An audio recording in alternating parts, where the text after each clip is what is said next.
প্রায় 2 বছরের জন্য নিষিদ্ধ হতে যাচ্ছে ভিনিসিয়াস জুনিয়র। কেনই বা তার সাথে এরকম হতে যাচ্ছে, এই ব্যাপারে জানতে হলে ভিডিওটি না টেনে শেষ পর্যন্ত দেখতে থাকুন। আর আপনি যদি আমাদের চ্যানেলের নিয়মিত দর্শক হয়ে থাকেন তাহলে আপনাকে অসংখ্য ধন্যবাদ। আর যদি নতুন হয়ে থাকেন তাহলে চ্যানেলটি সাবস্ক্রাইব করে ভিডিওটি না টেনে শেষ পর্যন্ত দেখার অনুরোধ রইল।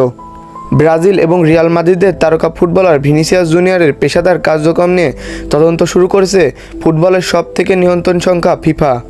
জানা যায় তিনি ফিফার কোনো একটা নিয়ম ভঙ্গ করেছেন এই 24 বছর বয়সী ব্রাজিলিয়ান ফরওয়ার্ড ফুটবলার। এই বিষয়টি জানা যায় স্পেনের কিছু নামিদামি গণমাধ্যমের মাধ্যমে। প্রতিবেদনে দাবি করা হয়েছে ভিনিসিয়াস জুনিয়র একাধিক ফুটবল ক্লাবের হয়ে বিনিয়োগ করেছে, যা আন্তর্জাতিক ফুটবল নিয়মের পরিপন্থী। এই বিষয়টি প্রবাহিত হলে তাকে 2 বছরের মতো সাসপেন্ড করা হতে পারে।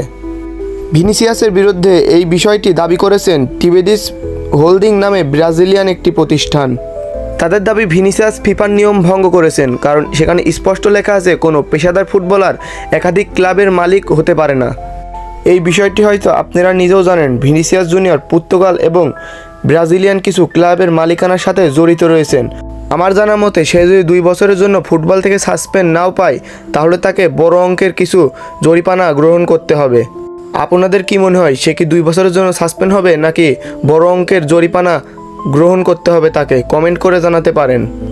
ভিডিওটি না টেনে দেখার জন্য সবাইকে অসংখ্য ধন্যবাদ। দেখা হবে আবার পরের ভিডিওতে। আপনারা সকলেই ভালো থাকবেন। আর এরকম ভিডিও পেতে আমার চ্যানেলটি সাবস্ক্রাইব করুন। সকলকে ধন্যবাদ। আসসালামু আলাইকুম।